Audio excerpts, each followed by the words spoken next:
dit qu'il sera le père d'une multitude de nations.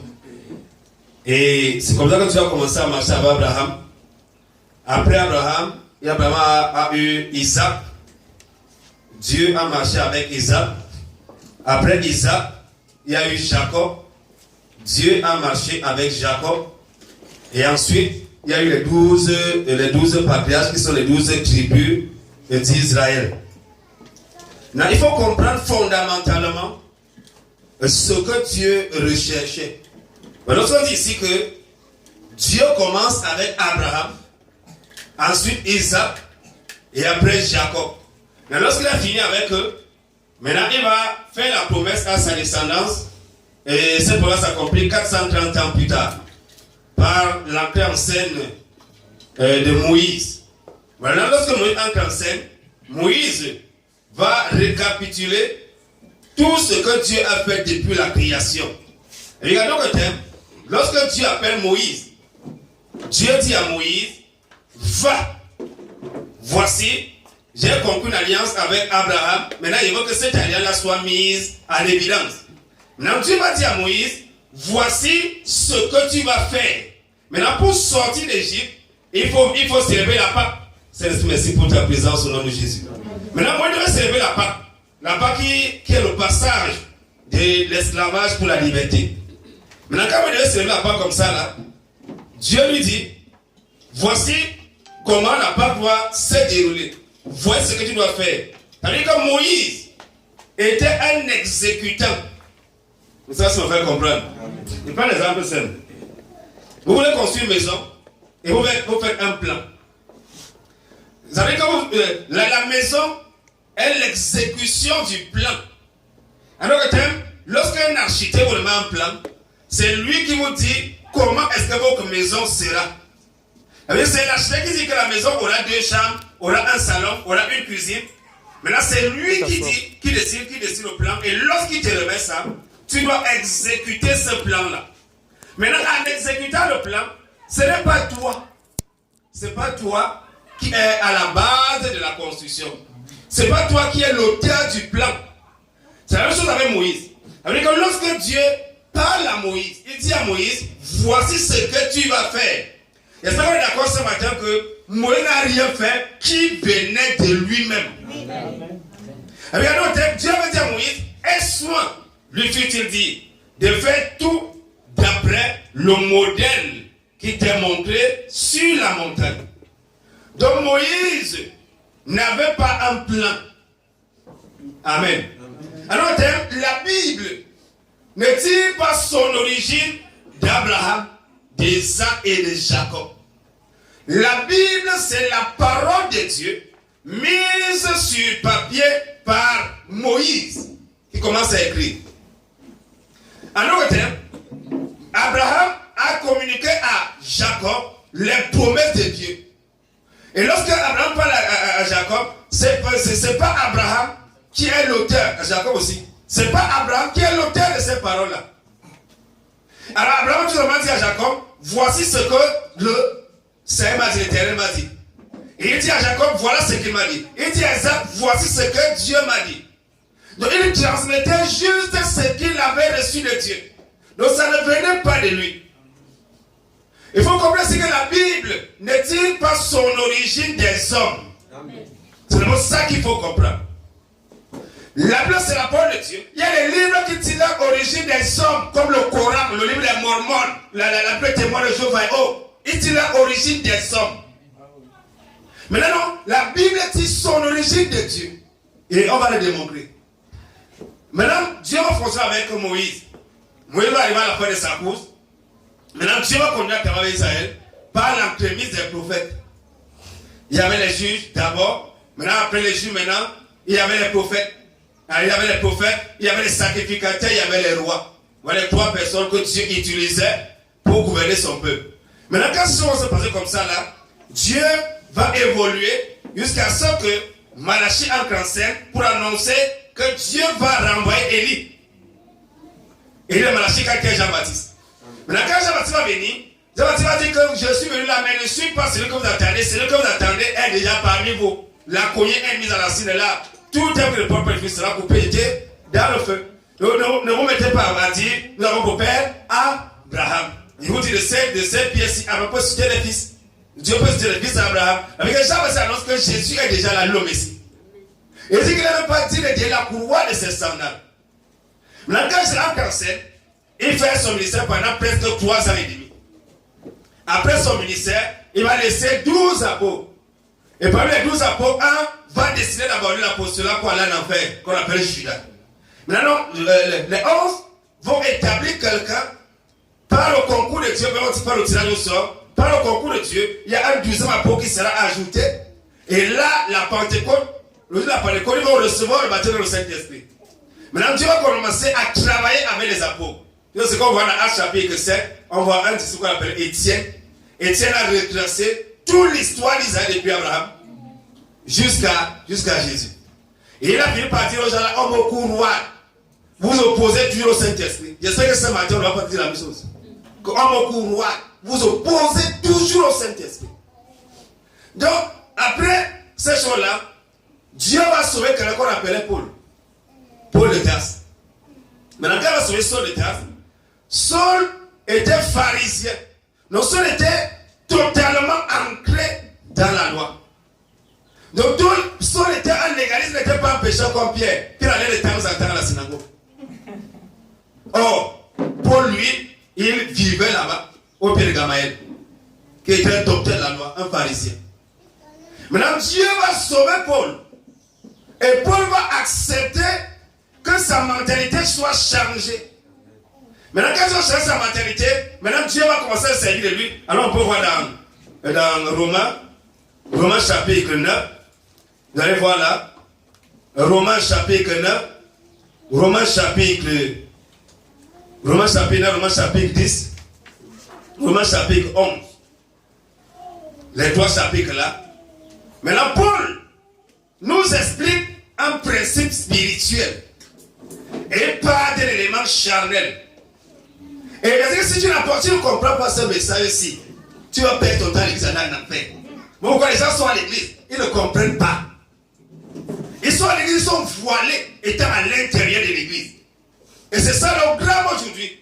Et tu as dit hier un frère, Rocograde, qui a grandi à l'école du dimanche. Lui m'a dit ça. Et qui n'a jamais cru. Après avoir fait l'école du dimanche. C'est là le piège.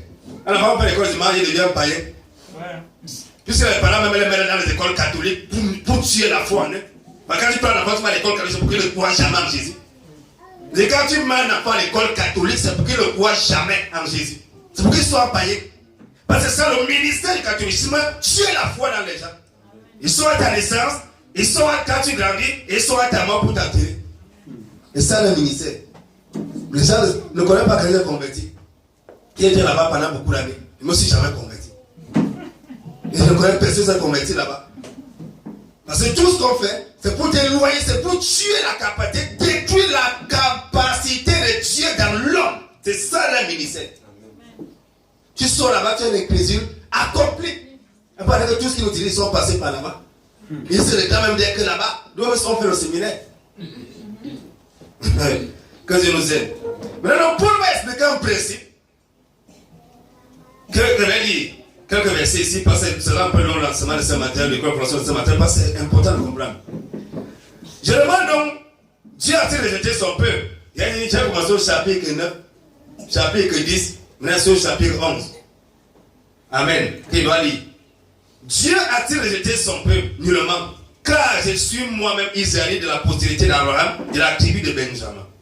Dieu n'a donc point rejeté son peuple qu'il a connu auparavant. Ne savez-vous pas ce que l'Écriture rapporte d'Élie? Comment il fit à Dieu cette plainte contre Israël? Seigneur, ils ont tué tes prophètes. Il dit à ce jeune homme, il y a des choses que le diable fait parce qu'il a vu chez Dieu. C'est là que vous voyez dans les sectes, comme la franc-maçonnerie, il y a ce qu'on appelle l'initiation. On t'initie et on te montre les choses en fonction des degrés. Un franc-maçon du premier degré ne peut pas avoir les mêmes connaissances qu'un franc-maçon du 33e degré. C'est vrai que pourquoi est-ce que le diable prend ce temps-là? Parce que Satan sait, s'il te montre certaines choses au premier degré, tu sais de l'énoncer et de regarder. Il risque de l'abandonner. Voilà pourquoi, plus tu avances, plus on te présente qui est le grand architecte que ils adorent. Plus tu avances, parce que tu peux comprendre au départ que non. Ça veut dire que c'est Jésus. Voilà pourquoi quand on dit que Jésus était aussi notre Christian. Jésus était aussi, mais c'était un grand maître. Ça veut dire qu'on t'amène, on t'initie. Après tu atteins un degré où rentrer en arrière, il n'y a plus moyen. Tu ne peux plus rentrer en arrière. Là tu atteins un degré où tu ne peux non plus divulguer le secret. Il devient un franc-maçon accompli, comme les Billy Graham, les William Branham. Avec là, tu sais le diable consciemment en égarant les gens. Tu es conscient que tu as que égarer les gens. Et tu restes là. Donc, comment les voir avec les positions bizarres? C'est eux qui sont derrière l'œcuménisme. Il disait que, voilà pourquoi Dieu lui aussi, dans sa sagesse, a décidé d'initier ceux qui enseignent sa parole, c'est-à-dire les consacrer par son Saint-Esprit. Bon, pourquoi il dit qu'il n'est pas en train de personne qui se met à enseigner? Voilà pourquoi je sais que tout le monde enseigne. Et pas tout le monde enseigne, on enseigne n'importe quoi. Il n'y a pas les chrétiens qui viennent du monde, étant des professeurs eux-mêmes. C'est le seul endroit à l'église. C'est le seul endroit où on a étant professeur. Et quand on sort du monde, on a qu'à l'église, on enseigne. Et quand on vient enseigner, à l'église, on enseigne le pasteur, on enseigne. Parce qu'on ne comprend pas. C'est ça le gros problème. Et ça fait quoi? Les gens vivent pour tout sauf la foi. Tout sauf la foi. C'est vrai que même les vrais satanistes, les vrais francs-maçons sont en petit nom. C'est pas tout le monde qui atteint un degré élevé. C'est pas tout le monde qui atteint. Nous, même parfois, quand tu es embrouillé, on t'élimine avant le temps, on te tue et tu pars. Ils te mangent rapidement, tu quittes. C'est pas tout le monde qui atteint un niveau élevé. C'est la même chose avec la foi. La foi, si tu ne comprends pas les principes de Dieu, tu ne pourras pas t'élever spirituellement. Pourquoi les gens ont des problèmes? Les gens sont parce qu'ils n'ont pas compris ce que c'est que la foi. La foi, ce n'est pas venir à l'église. La foi, ce n'est pas enlever les faux cheveux, enlever les bijoux. C'est loin d'être ça. Si on ne comprend pas les sens, on aura une apparence de piété, mais on sera un dragon ou une panthère. Vous voyez une sœur en scène, vous avez l'impression d'être devant une panthère. Vous voyez un frère en scène, vous avez l'impression d'être devant un ours qui a perdu ses enfants. À cause de quoi? À cause de ce que ces choses n'ont pas compris. Maintenant, Paul dit ici que, Paul lui dit ici, au verset quoi? Seigneur, ils ont tué tes prophètes selon Élie le Tishbé. Ils ont démoli tes autels. Et je suis demeuré seul. Et ils cherchent à m'ôter la vie. Mais qu'est-ce que Dieu lui répondit? Je me suis réservé 7000 hommes qui n'ont point fléchi le genou devant Baal. Verset 5. Il y en a donc aussi en ces temps qui ont été réservés selon l'élection de la grâce. J'espère que tu fais partie du petit nombre dans ces temps-ci. On adhère pas là-bas par la main.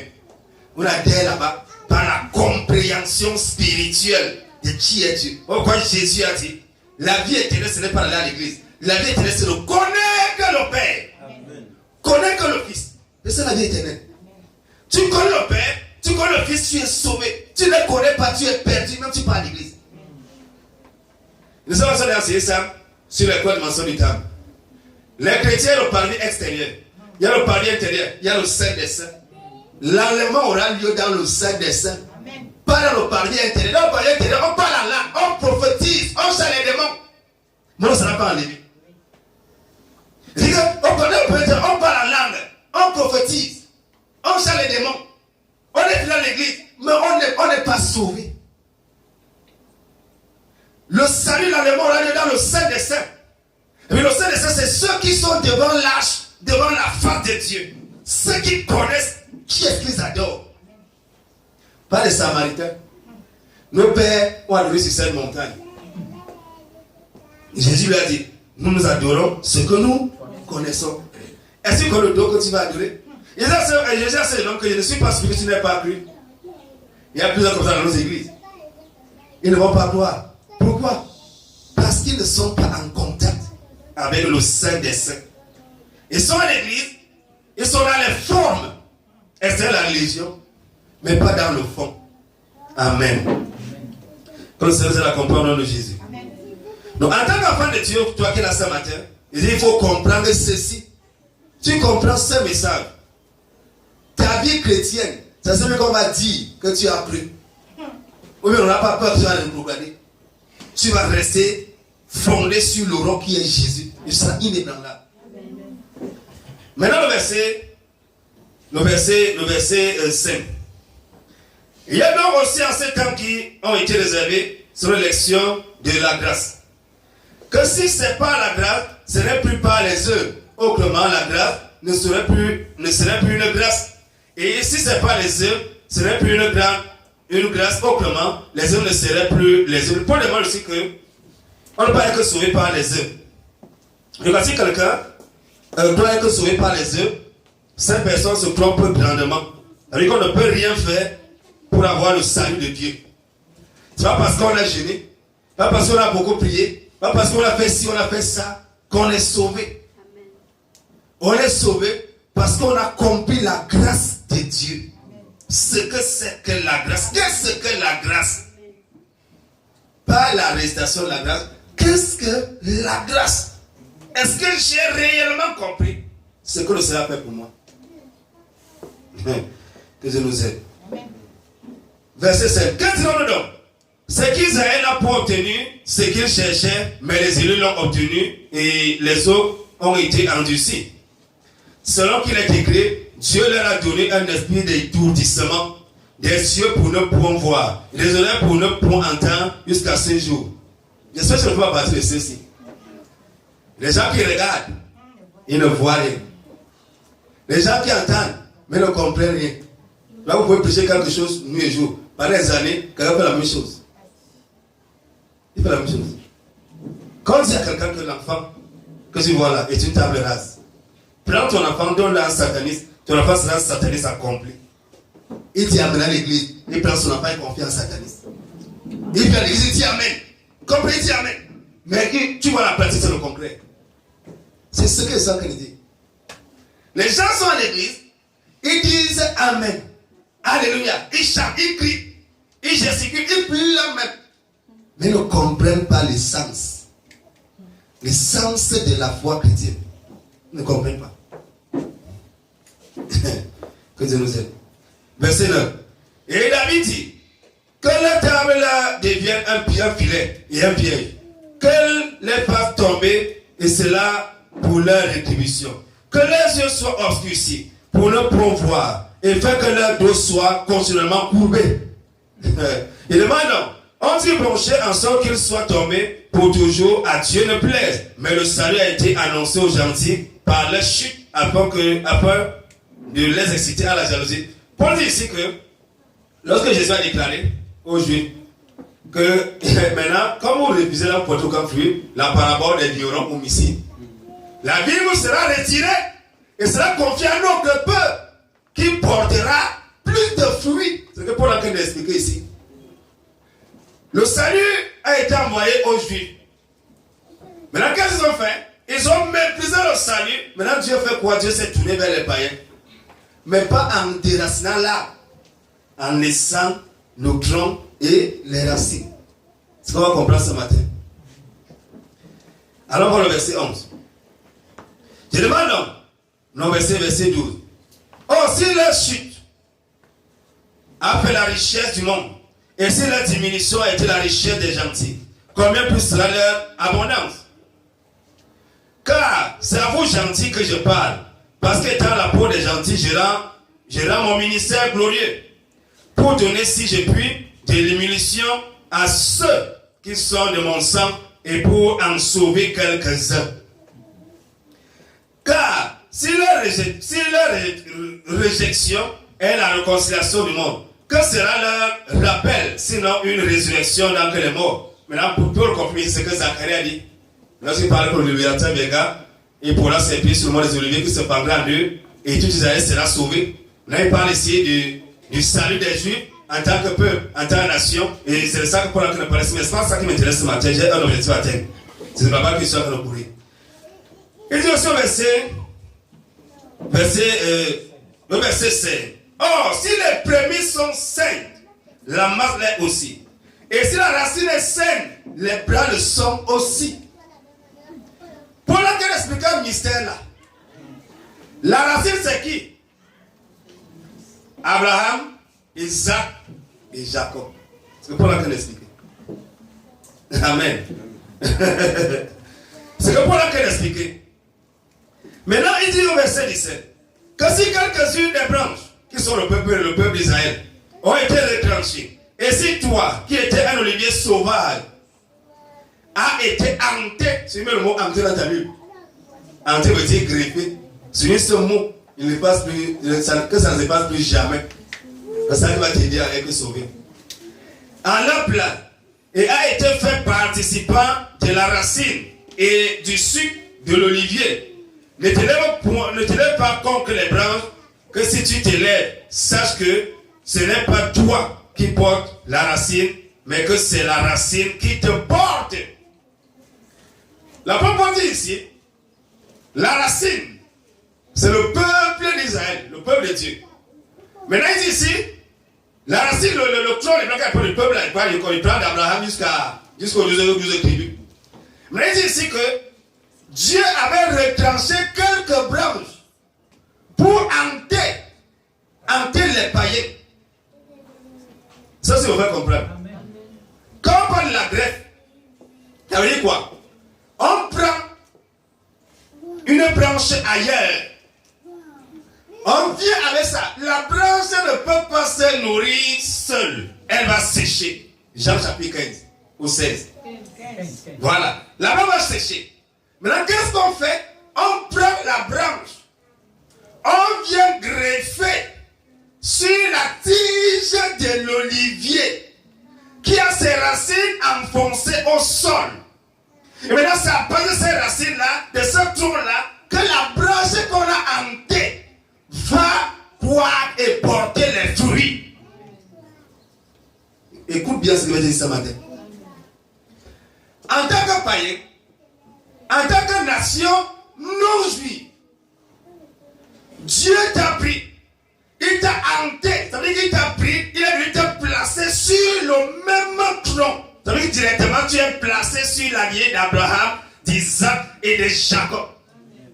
Tu es placé, tu es posé sur la même lignée. Alors que la Bible devient directement ta seule ressource, puisque pour le peuple d'Israël, la ressource, la coutume est biblique. Amen. La coutume du chrétien qu'on a hanté devient directement la coutume de Dieu. Amen. Ça, c'est vrai comprendre. Amen. Alors, quand on te prend, on te positionne sur le tronc. Tu prends ta nourriture à partir des racines de l'olivier franc. Je vais encore expliquer. Ça veut dire quoi? Si on prend un manguier, on vient greffer sur un avocatier. La branche du manguier qu'on vient greffer là, ce n'est pas la branche qui porte la racine. C'est la racine qui porte la branche. Et lorsqu'on se convertit à Jésus, directement on a la même coutume qu'Abraham. On ne peut pas être en Christ. On a qu'on les coutumes des peuples. Alors sur un espace, il faut que les gens les yeux s'ouvrent les oreilles. Sur un espace, dans une forêt, on coupe un arbre. On vient hanter. Cet arbre-là est positionné sur le même espace, dans la même forêt, mais n'a plus la même nature que les autres là. Sa nature devient la nature de l'arbre qui le porte, de l'arbre l'a hanté. La nature du chrétien, le chrétien a la même nature, c'est la nature d'Abraham. On comprend par exemple de l'Israël de Dieu. Et il n'y a pas, les chrétiens n'ont pas les coutumes à côté du peuple de Dieu. On est d'accord que Israël n'a pas de coutume, que c'est la coutume de Dieu. Et c'est le message le plus important. Dis à ton voisin de se réveiller. C'est un scandale de dormir à l'église. C'est un scandale même. C'est un scandale. Mais c'est un scandale. Qu'à 9h à l'église. C'est un scandale. C'est le message le plus important de la foi. Quand on ne le comprend pas, on sera un chrétien ballotté. On sera un chrétien nanga, qui ne comprend rien. Parce que sur la base de ce message-ci, qu'on va comprendre ce que c'est que l'adoption. Il y a des gens qui disent que ils sont les enfants de Dieu. Dieu est mon père. Mais cependant, ils ont un autre père, qui est le diable. Ils veulent selon les coutumes du diable. Ils veulent servir le diable. Ils veulent faire ce que le diable demande. Quand on adopte un enfant, ça veut dire qu'on le prend, on le positionne dans une famille où il a les mêmes droits que les fils qui sont nés là. Si j'adopte un enfant maintenant, il a les mêmes droits que Noé, les mêmes droits que Caïn, les mêmes droits qu'Enoch. Ça veut dire si il y a 100 mecs à l'intérieur, on divise par 4. C'est ça l'adoption. Mais les gens qui sont adoptés, sont les enfants de Dieu, mais cependant, ils réclament leur héritage à gauche, ils réclament leur héritage à droite. C'est une absurdité. Que Dieu nous aide. Qu'il nous aide vraiment. Qu'il nous aide à comprendre. Donc, lorsque l'apôtre Paul dit ici, que nous avons été hantés, il faut comprendre que la position du chrétien dans le monde, je suis dans le monde, mais je ne suis pas du monde. C'est ça que ça veut dire. Pas la récitation. Ça veut dire quoi? Je ne peux plus observer les coutumes du monde. Je ne peux plus. Il va lire un exemple, il va lire un verset dans Esther. Alors on va laisser Esther 3. Nous allons comprendre, qu'on puisse comprendre. Comment un païen dit ça.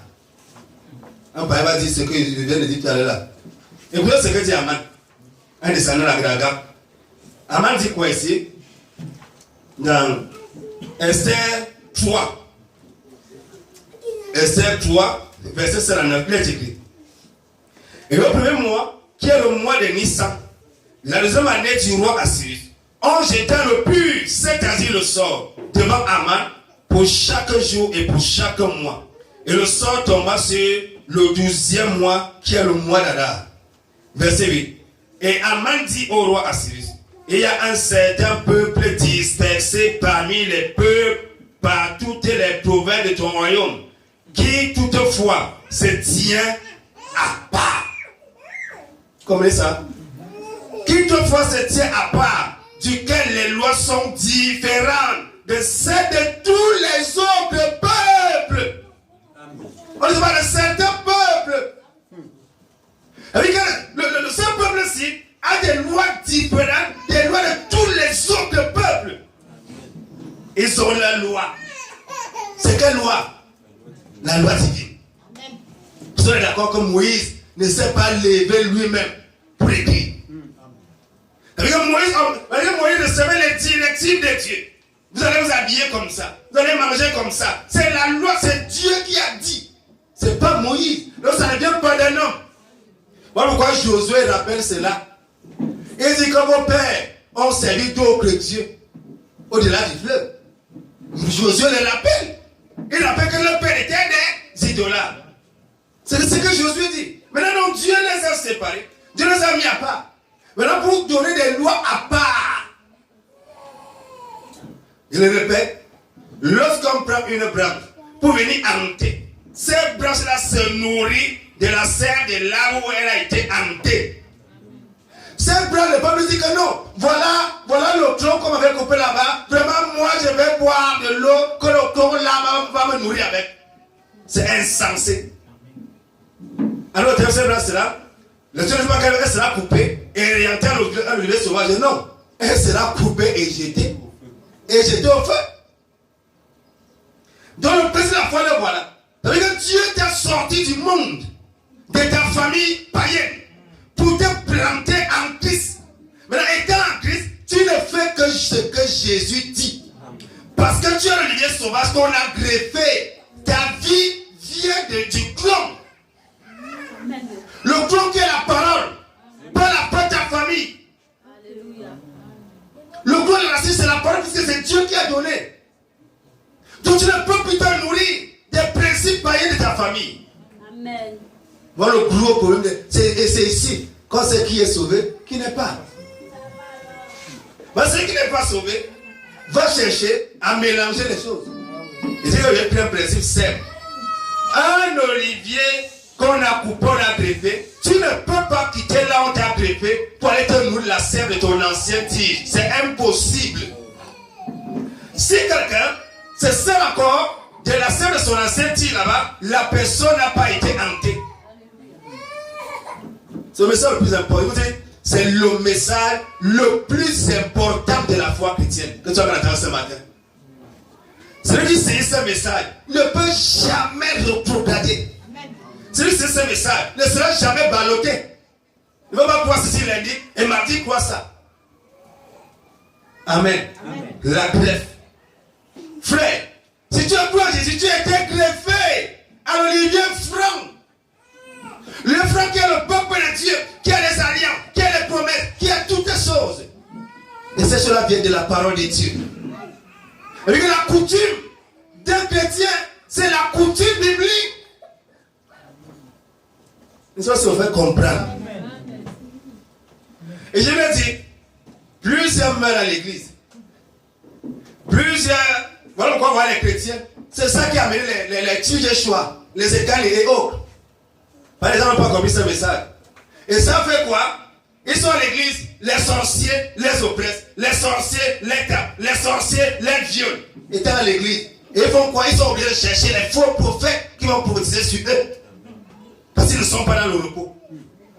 Un chrétien tourmenté. Un chrétien confus. Un chrétien déprimé. Un chrétien qui pleure. Pas pour le péché, mais pour les choses de ce monde. C'est incroyable. Un chrétien complexé. Un chrétien qui attend que les sont ailleurs que dans les Écritures. Dieu nous aide. Et au nom de Jésus. Donc nous sommes un peuple à part. Qui a ses lois à part. Qui a ses principes à part. Il n'y a pas de mélange. Regarde, je vous dis, quand tu entres ici là, tu vas encore vivre le mélange. Quand tu sors, ne reviens plus. Amen. Je suis l'un des rares pasteurs qui ne supplie personne venir à l'église. Je dis personne.